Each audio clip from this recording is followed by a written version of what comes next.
Hello, my students. Let me ask you a question.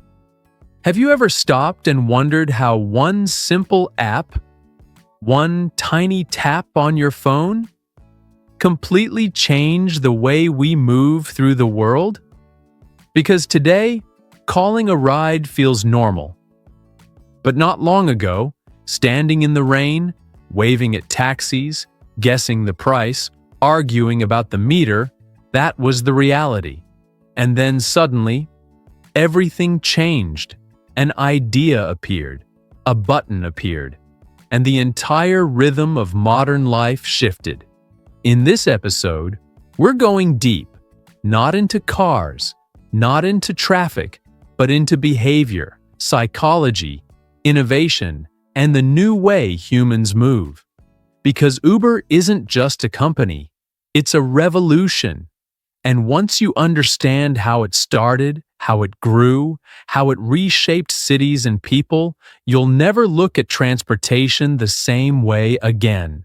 So stay with me all the way till the end, because the final message of this episode will open your mind to a truth most people have never thought about. A truth about freedom, connection, and the way technology quietly redesigns our lives. Let's begin. Part 1. If you think about it, some of the biggest changes in our world began with a very small moment. And the story of Uber begins exactly like that. Not with a huge business plan or a big presentation, but with two men standing in the cold on a Paris street, unable to find a taxi. It was 2008. A freezing winter night, and Travis Kalanick and Garrett Camp had just left a technology conference.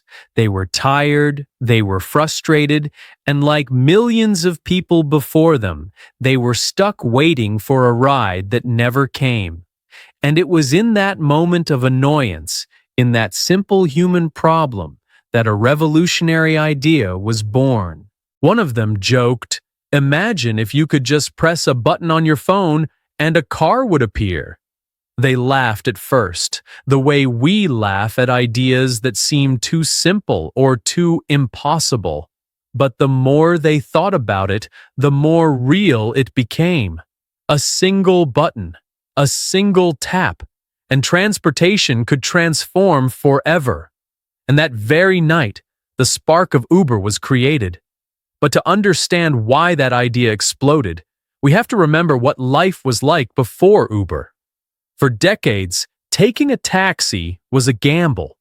You had to stand outside, waving your hand at cars, hoping one would stop. Sometimes they ignored you. Sometimes they refused your destination. Sometimes the car was old, dirty, or uncomfortable. You didn't know the price until the end, and you could argue with the driver about the meter. And of course, everything was cash, which meant no transparency, no record, no safety guarantee. This was normal. People accepted it because they had no alternative.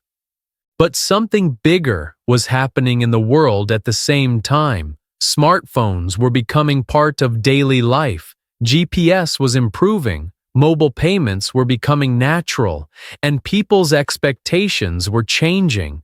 The world wanted speed, simplicity, and certainty, and Uber arrived exactly when humans were ready for it. The magic of Uber was not the car, it was the control. Suddenly, instead of standing on a sidewalk, hoping a driver would see you, you could sit comfortably indoors, open an app, tap once, and watch a little car icon move toward you. For the first time, transportation felt like something designed around the rider, not the driver, not the company, not the system. Around you. People didn't just love Uber because it was convenient.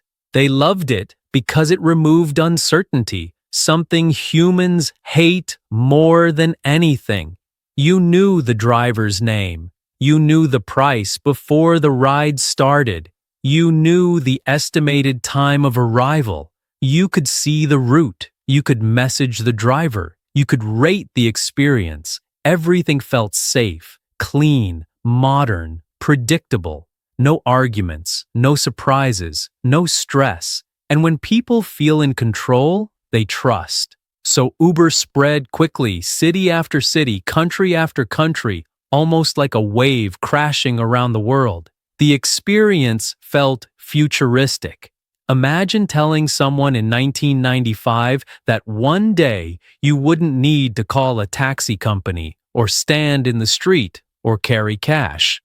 Imagine telling them a stranger would drive you and you would feel safer than with traditional taxis. It would sound crazy, but technology changes what we believe is normal. And of course, the psychology behind Uber made it unstoppable. People hate waiting. They hate uncertainty. They hate complicated processes. Uber removed all of that. You could order a ride in seconds, track it in real time, and move through a clean, simple interface that made everything feel effortless. It was transportation redesigned through the eyes of modern life, where every second matters and every small frustration feels too heavy. Another reason Uber exploded is that it made something ordinary feel premium. In the early days, stepping into an Uber Black felt like stepping into the future. A sleek black car, a polite driver, bottled water, a comfortable seat, a smooth ride, and the satisfying feeling that technology was serving you. People talked about it. People showed it off. It became a kind of status symbol, not only because of the car itself, but because of the feeling of control, comfort, and efficiency. And while customers were falling in love, the traditional taxi industry felt threatened. Protests erupted.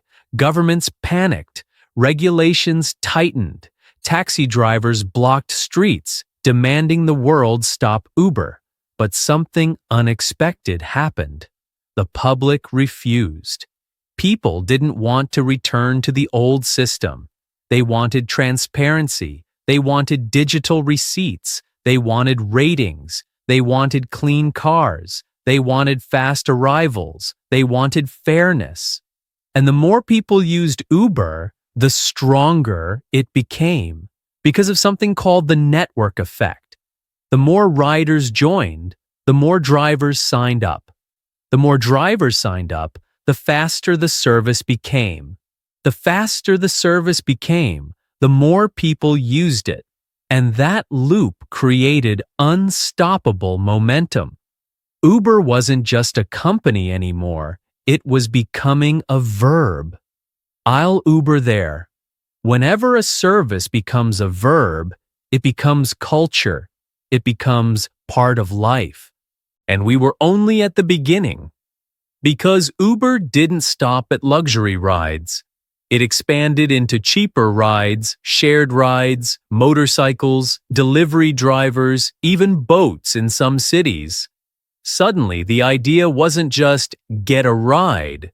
The idea was something much bigger, move through the world effortlessly. Uber didn't just change how we travel. It changed how cities breathe, how nightlife works, how restaurants operate, how young people go out, how airports manage traffic, and even how people think about owning cars. This revolution had just begun. And in the next part, we go deeper into how Uber transformed cities, economies, and human behavior forever. Part 2. When you look at how Uber began to spread from one city to another, you start to understand that this wasn't just a business idea, it was a cultural movement. People didn't simply download an app, they changed the way they lived. They changed their habits, their routines, their expectations. And once a city experienced Uber, it never went back to the old system because the contrast was too big. The difference between maybe I'll find a taxi and my ride is 3 minutes away was life-changing. It made everything feel faster, smoother, more predictable, and more modern. And as Uber grew, something fascinating started happening inside cities. Traffic patterns changed, nightlife changed, even the economy around transportation started shifting. Before Uber, many people avoided going out at night because taxis were unreliable or unsafe. But with Uber, nightlife became more accessible. People started going to restaurants, cafes, events, and gatherings more often because getting home was now simple and safe. Entire businesses benefited. Restaurants saw more customers. Bars stayed open longer. Events attracted larger audiences. Uber didn't just move people, it moved money, opportunity, and energy through the city. At the same time, Uber gave thousands of people a new way to earn money. For many drivers, Uber became a second job, a backup job, or even a full-time job when life changed unexpectedly. Suddenly, someone who had lost their traditional job could turn their car into a source of income within days. Someone who needed flexible hours, parents, students, new immigrants, now had a way to work whenever they wanted. No boss, no fixed schedule, no questions. You open the app when you want to work, and you close it when you want to rest. It was freedom disguised as transportation. And because drivers were rated by passengers, and passengers were rated by drivers, something special happened. Behavior improved. People became more polite, more respectful, more conscious of their actions, because the system rewarded good behavior and punished bad behavior. In a strange way, Uber introduced a new kind of digital etiquette, a set of unwritten rules that encouraged everyone to act a little better. Of course, not perfect, nothing is, but far more transparent than the old taxi system where neither driver nor passenger had any accountability. But as Uber grew, it also brought conflict. Taxi drivers felt threatened. They invested money in licenses, permits, and regulations, while Uber drivers didn't have the same barriers. Governments didn't know how to classify Uber. Was it a taxi service, a tech company, a logistics company, or something entirely new? Cities around the world argued, debated, protested, banned, unbanned, regulated, deregulated, and eventually accepted that Uber was here to stay. Because the truth is simple, people wanted it, and no government can permanently stop something the population loves and uses daily. Meanwhile, Uber continued to innovate. It wasn't enough to simply move people. The company wanted to redesign how movement works on every level. That's when services like UberX brought cheaper rides.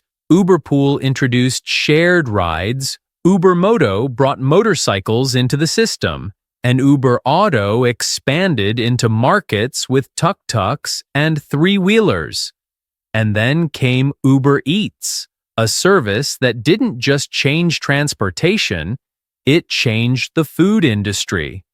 Suddenly, restaurants that had never offered delivery could reach thousands of customers. People who were too busy to cook or too tired after work could have meals delivered to their door within minutes. This wasn't transportation anymore. It was convenience as a lifestyle.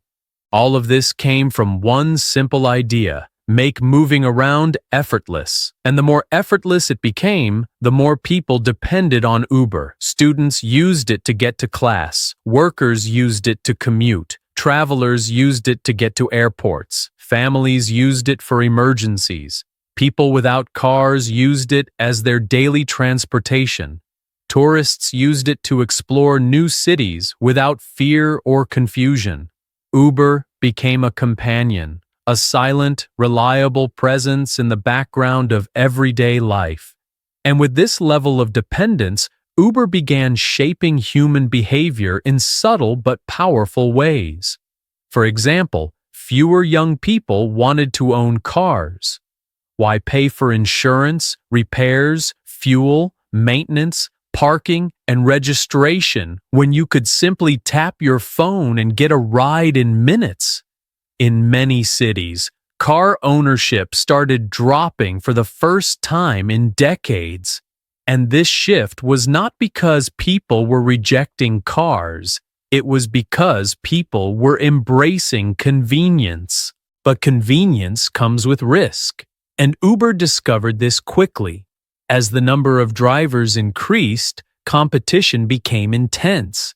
Drivers sometimes worked long hours to maximize income, and passengers sometimes expected perfection. Balancing safety, fairness, earnings, and efficiency became one of Uber's biggest challenges. Yet despite the challenges, the service kept growing because people valued what it provided: speed, reliability, simplicity, and transparency. And then something even bigger happened. Uber began influencing how cities were designed.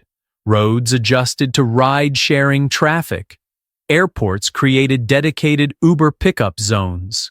Urban planners redesigned streets because ride-sharing changed where congestion happened, when peaks occurred, and how people moved. This level of influence showed that Uber wasn't simply a company. It was reshaping the architecture of modern life. But perhaps the clearest way to see Uber's impact is to look at how the company changed human psychology. Before Uber, people planned their movements around time, traffic, and transportation availability. After Uber, people planned their movements around convenience. Suddenly, you didn't think, "How do I get there?" You thought, "I'll call an Uber." And that change, that quiet shift in the mind, is what allowed Uber to become global, unstoppable, and deeply embedded in modern culture. And this transformation is only the beginning. Because in the next part, we'll explore how Uber's rise opened the door for new technologies, new services, and new ways of thinking about the future of mobility. Everything from self-driving cars to algorithmic routing to the dream of a city where owning a car becomes completely unnecessary. As Uber kept growing, something interesting began to happen behind the scenes. The company stopped thinking like a transportation service and started thinking like a technology movement. Because once you remove the need to wave at taxis, once you remove uncertainty, once you make movement something digital, predictable, and almost effortless, you open the door to a completely different future. And Uber understood this early. They knew the next step was not to simply add more cars. The next step was to imagine a world where entire cities function through algorithms and smart routes instead of randomness and traffic chaos. And so, the company began experimenting with ideas that sounded like science fiction a few years earlier. Imagine cars driving themselves. Imagine a city where 80% of people don't own vehicles. Imagine a world where traffic jams disappear because rides are pooled intelligently. Imagine neighborhoods where parking lots are no longer needed, replaced by parks, restaurants, or homes. Uber believed this wasn't fantasy. It was inevitable. Because the moment people accepted the idea of tapping a button to summon a ride, they also accepted the idea that transportation didn't need to stay the same. But before dreaming of the far future, Uber had to solve problems in the present. One of the biggest challenges was routing. How to get drivers to the right passengers at the right moment using the shortest path and avoiding unnecessary traffic. The secret was algorithms. Uber didn't just connect people with drivers, it predicted demand. positioned drivers in the most strategic locations, calculated the fastest routes, and adjusted prices based on real-time conditions. This is why sometimes your ride arrives in 2 minutes, and other times it takes 8. The system is constantly balancing supply and demand, almost like a digital heartbeat moving through the city. And this heartbeat became even more fascinating when Uberpool arrived, a service that connected strangers heading in the same direction. Suddenly, a ride wasn't just a ride, it became a shared experience. 2 students going to university, a worker heading to the office, a traveler going to the airport. People who would never meet in their normal lives suddenly sat next to each other, exchanging small talk, sharing silence, or simply coexisting peacefully. Uberpool wasn't perfect, of course, but it revealed something powerful. Transportation could be optimized, shared, and far more efficient than everyone driving separate cars. But with innovation came controversy. Surge pricing, a system where prices increase when demand is high, created intense debate. Some people hated it, others understood it as basic economics. When demand is higher than supply, prices rise to encourage more drivers to come online. It's the same logic airlines use for flights or hotels use for busy weekends. Yet, because Uber was so deeply integrated into people's daily lives, emotionally and practically, every price change felt personal. Uber had, in a way, become a public utility, and the public doesn't like surprise changes. Still, the company pushed forward, and as Uber expanded internationally, cultural differences created new stories. In one country, Uber was embraced instantly. In another, it was banned for months before returning. In another, traditional taxi drivers revolted. In another, Uber became the primary transportation option for tourists and workers. In each place, the relationship between Uber and the city was different, but the pattern was the same: resistance, negotiation, acceptance. And once people experienced the convenience, it became almost impossible to go back. Meanwhile, something else was quietly evolving: the culture around driving itself. Younger generations were no longer excited about buying cars. They didn't dream about owning a big vehicle with expensive payments and constant maintenance. They wanted freedom, not responsibility. They wanted access, not ownership. And Uber represented that shift perfectly. Use what you need when you need it, and forget about the rest. Many companies started studying this phenomenon, calling it the rise of the access economy. And Uber was one of the leaders. But Uber's most ambitious project, the one that truly revealed the company's vision, was autonomous vehicles, self-driving cars, a dream that could change everything from traffic to pollution to safety. Uber invested billions, believing that if cars could drive themselves, transportation would become cheaper, faster, and more reliable than ever. No human errors, no unpredictable schedules, no shift limits. Just cars moving smoothly through cities like synchronized dancers.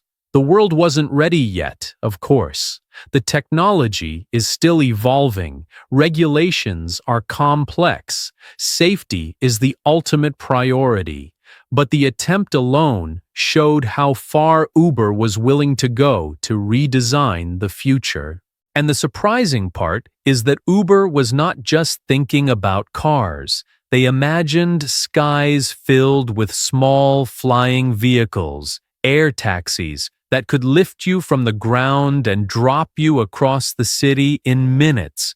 A ride that once took an hour by car could one day take 8 minutes through the air. And while this dream is still developing, it reveals a truth. Uber never wanted to be a car company. Uber wanted to be a movement company, a company that moves people, ideas, goods, and eventually, perhaps, even entire cities. On the ground, though, Uber Eats became another revolution.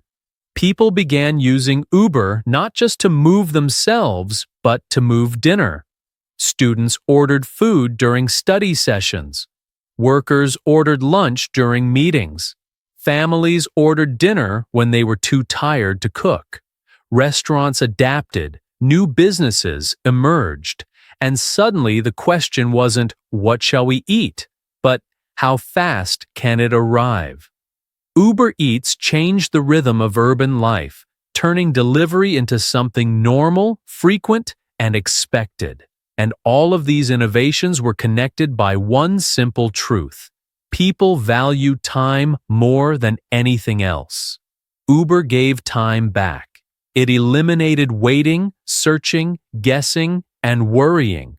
It replaced uncertainty with clarity, confusion with structure, and inconvenience with ease.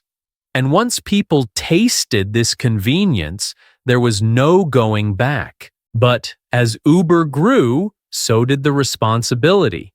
Safety became a central focus. Background checks, app features, GPS tracking, emergency buttons, all of these became essential. The company realized that trust was not optional, it was everything. If people felt unsafe, the entire system could collapse.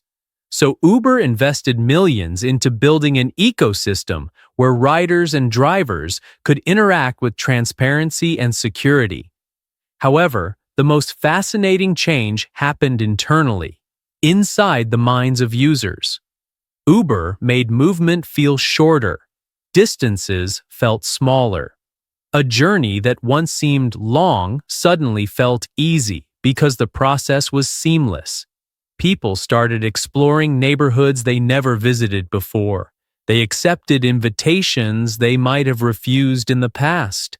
They went out more, traveled more, connected more.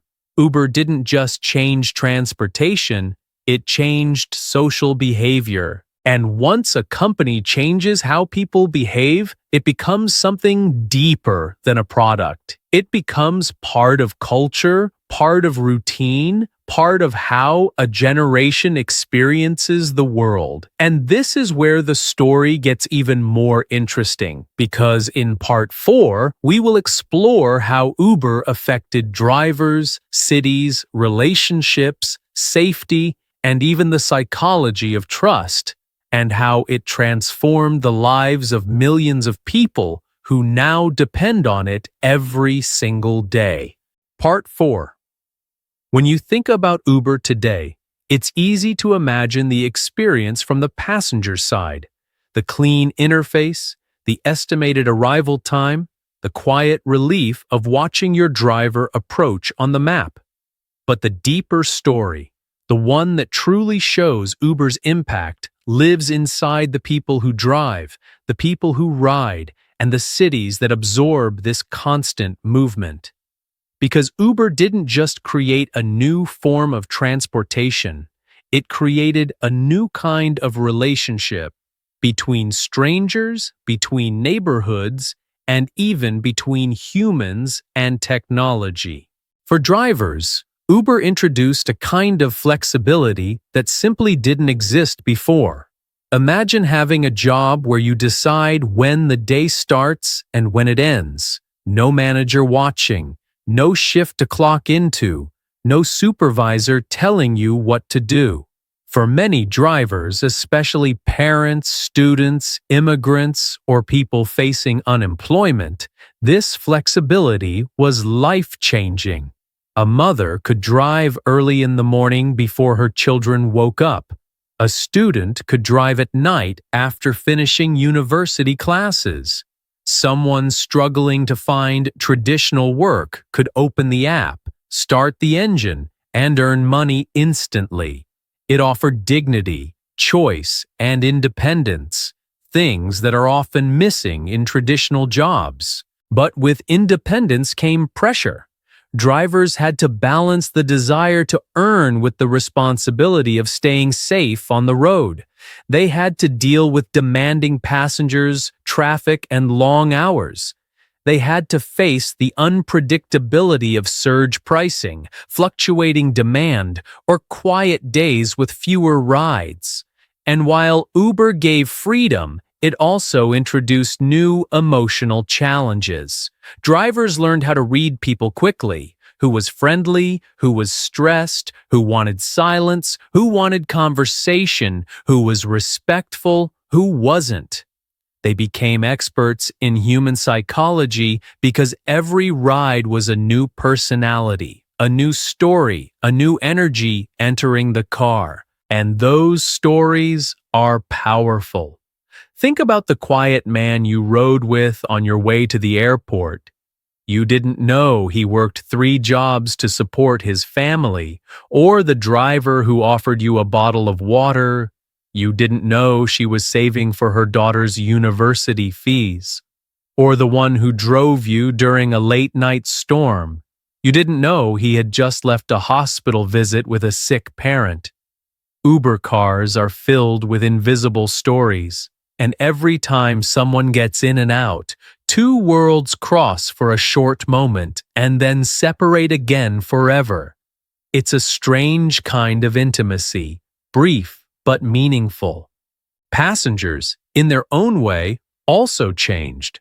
Before Uber, getting into a stranger's car felt reckless. Today it feels normal because the structure around the interaction has been digitalized. Trust no longer comes from the person alone, it comes from the system. You see the driver's face, the car model, the license plate, the rating, the route. The ride is tracked, recorded, and monitored.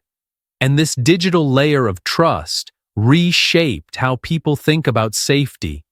It made them willing to step into cars at night, to travel alone, to explore new areas without fear. In many cities, Uber became the safer alternative, especially for young people or women traveling late. And through that safety, something unexpected grew: a culture of micro-connection. You might not remember every conversation with a driver, but sometimes you remember the small exchanges. A joke that made you laugh, advice that surprised you, a story that touched you, or a moment of silence that felt comforting. Uber rides became tiny windows into someone else's life. In a world where people walk past each other without speaking, where everyone has headphones on, where phones steal attention from real interaction, Uber created small pockets of human connection that people didn't expect. Cities felt the transformation too. In neighborhoods far from the city center, taxis rarely went. Residents felt isolated, but Uber made it possible for anyone, anywhere, at any time to access transportation. Suddenly, people were not limited by geography. Someone living in a quiet, forgotten street could now get to work, school, hospitals, airports, restaurants, without depending on unreliable buses or expensive taxis. Mobility became equalized. Movement became democratic. And with mobility came opportunity. However, cities also faced challenges. Traffic increased in some areas because more cars were on the road. Debates began. Was Uber creating more congestion or simply replacing older, inefficient systems? Some argued that ride-sharing reduced the need for personal cars, which eventually decreased traffic. Others argued that constant pickups and drop-offs made streets busier. The truth was somewhere in between. Uber didn't create chaos. It revealed the chaos that already existed and forced cities to confront it. And then there was the emotional side, the way Uber changed how people feel about time. Before Uber, if you missed a bus or couldn't find a taxi, you accepted the delay. Today, if your ride takes 7 minutes instead of 4, you feel impatience. Uber sped up not just transportation but expectations. It raised the standard for every other service. People became used to things arriving quickly, information appearing instantly, responses coming immediately. Uber didn't just change transportation, it rewired patience itself. But the strongest impact of all may be psychological. Uber reduced loneliness for some, anxiety for others, fear for many. Knowing you could always get home gave confidence. Knowing there was always a ride available made exploring easier. Knowing the price before the ride made budgeting simpler. Uber became a safety net, not just a service. And in these countless interactions, millions, every day, Uber quietly became part of human life. Part of first dates, job interviews, hospital visits, weddings, funerals, vacations, emergencies, mornings, nights, celebrations, breakups, everything. People don't just use Uber when they want to travel. They use it when they want support, and that's the part many people forget.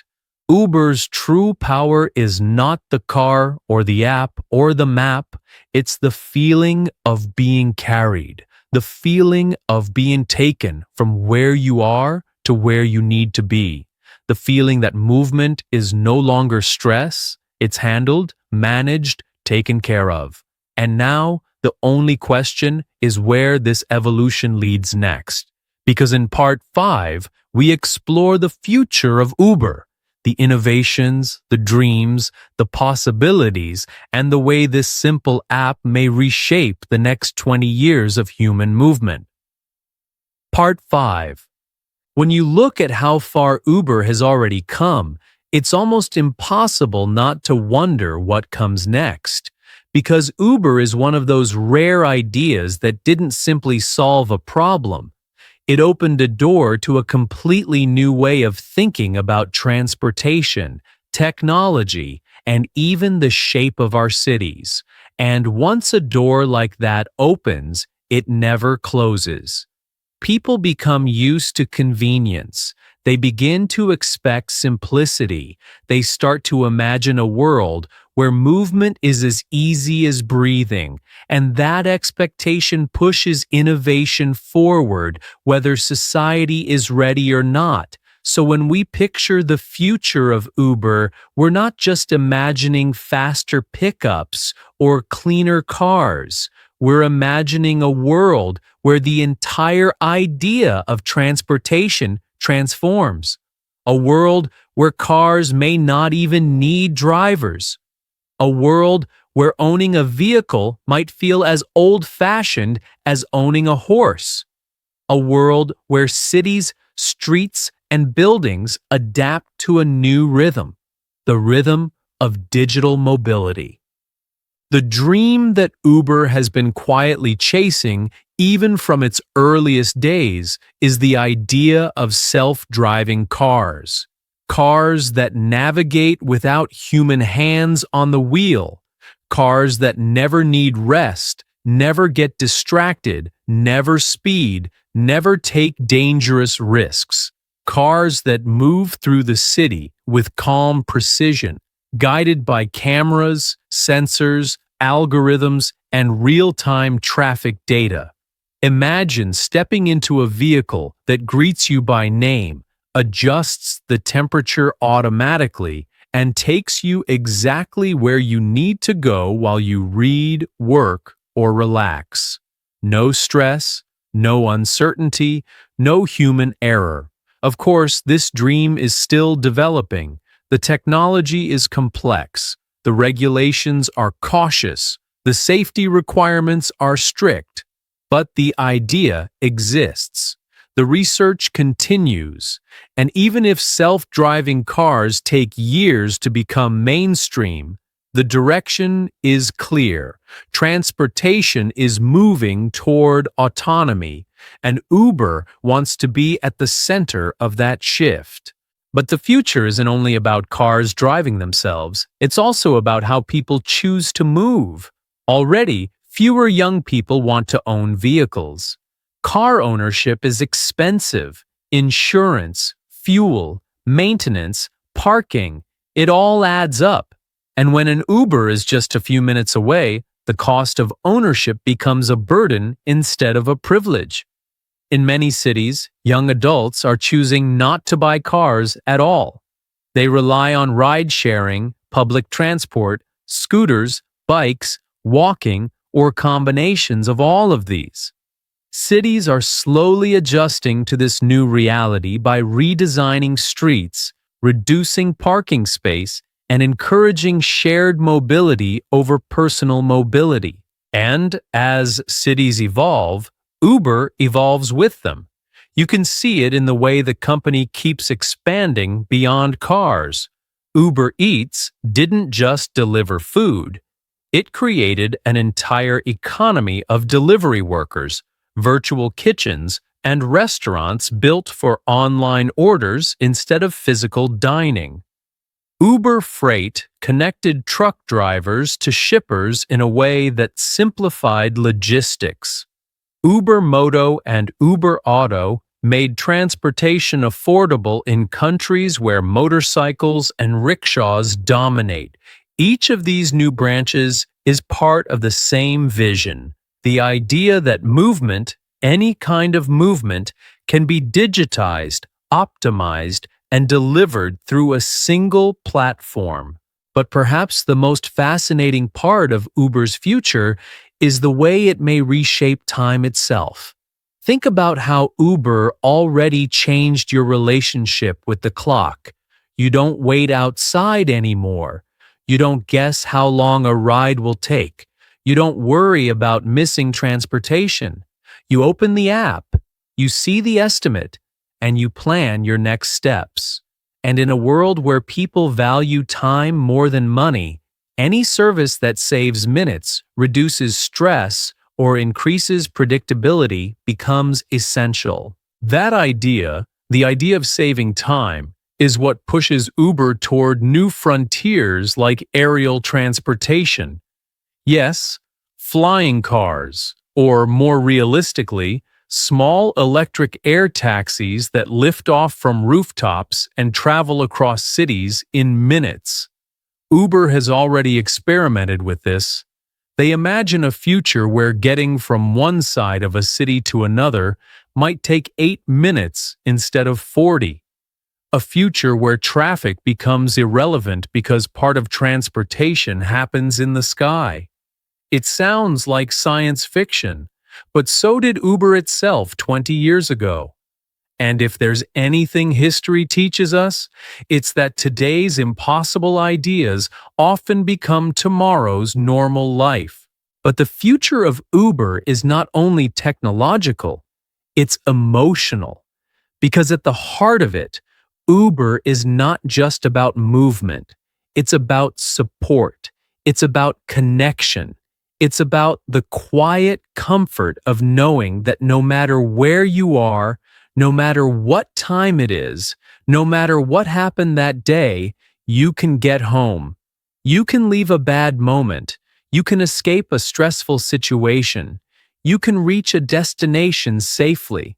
That emotional layer, the feeling of being carried, is what makes people loyal to Uber. And that emotional element will only grow stronger in the future. Cars will become more comfortable, rides more personalized, communication more seamless. Imagine a car that knows your favorite temperature, your preferred music style, your usual destinations, even your mood based on your voice. Imagine a system that sends a car automatically when it knows you're likely to need one. Maybe after work, or after landing at the airport, or after finishing a class. The future of Uber is not just transportation on demand. It's transportation before you even ask. All of this leads to one final idea. perhaps the most powerful of all. Uber is shaping a world where distance feels smaller, where opportunity feels closer, and where mobility is not a privilege for the few but a possibility for everyone. A world where movement becomes an invisible part of life, handled quietly, smoothly, efficiently, with no friction. A world where technology doesn't make transportation colder, but warmer, safer, and more human. And when you step back and look at the story as a whole, from two men waiting for a taxi in Paris to millions of people moving through cities worldwide, you start to see that Uber isn't really a transportation company. It's a freedom company. A company that gives people the freedom to move, the freedom to explore, the freedom to earn, the freedom to connect, the freedom to discover what comes next. And the story is far from over. My students, now you've seen Uber from the inside, not just the cars, the maps, the beeps, and the routes, but the human story behind it, the frustration that sparked a revolution, the technology that made movement effortless, the millions of drivers and riders whose lives changed because a simple idea refused to stay small.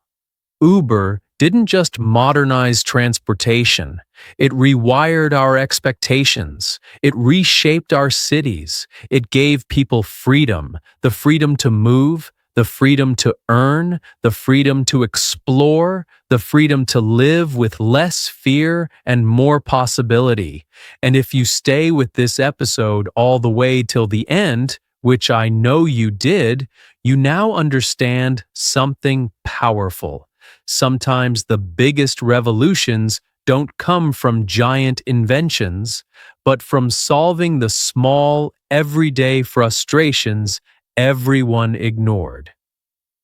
Thank you for listening to Flexlish English, where we don't just learn English, we learn the world.